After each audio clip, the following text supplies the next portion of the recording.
Animation is about bringing things to life.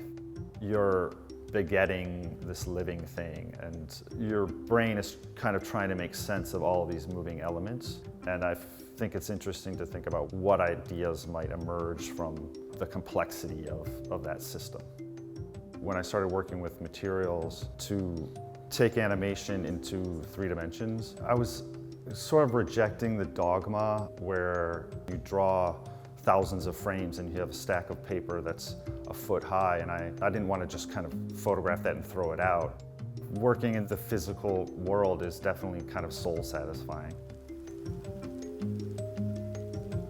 I'm JC Fontanive. I'm a visual artist. This is my studio in Ridgewood, Queens.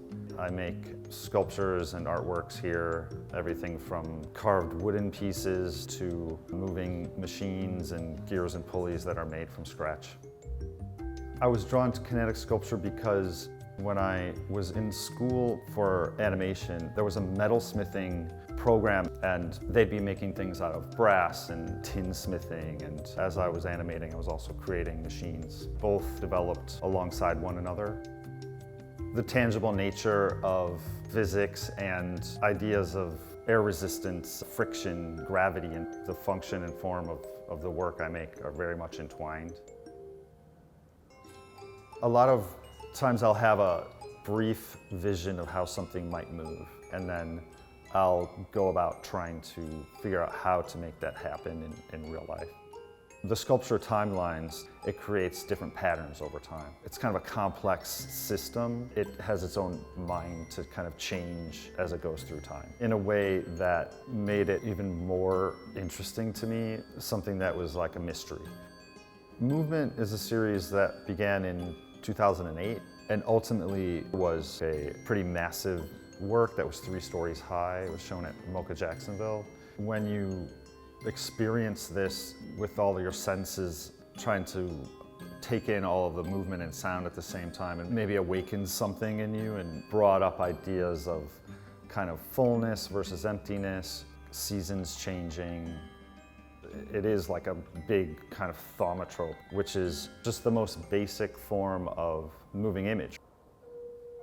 Old animation devices definitely inspired my work. Zoetropes, phanactoscopes, mutoscopes. The persistence of vision is an interesting theory, and people think that it happens in the retina, and then others think that it happens in the brain. But when you show a bunch of still images at above around 12 frames per second, human perception starts to see it as movement. But any series of images that are moved past the eye will just be a blur. You need a shutter to make the image stop for a split second, and then they layer up and become an animated image. And what I find interesting is when you see a flipbook, the time between the images changing create like a shutter mechanism. So it's not blurry, it becomes clear. The Flipbook Machine series started around 2003, 2004. There was a book in the library. It had like a 12-frame sequence of how a hummingbird moves its wings, and I loved that.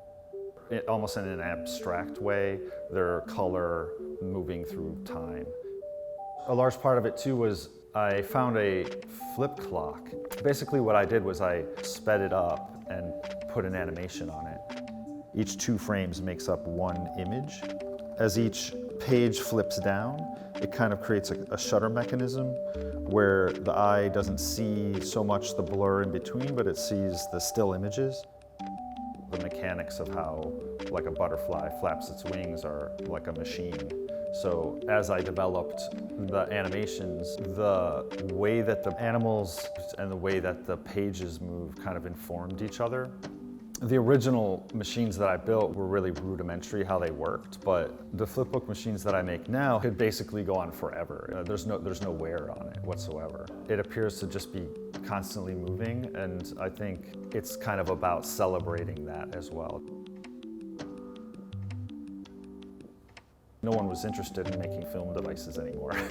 But when you can go back to the basic materials and start from scratch, you aren't limited to certain preconceived ideas that have been constructed over time.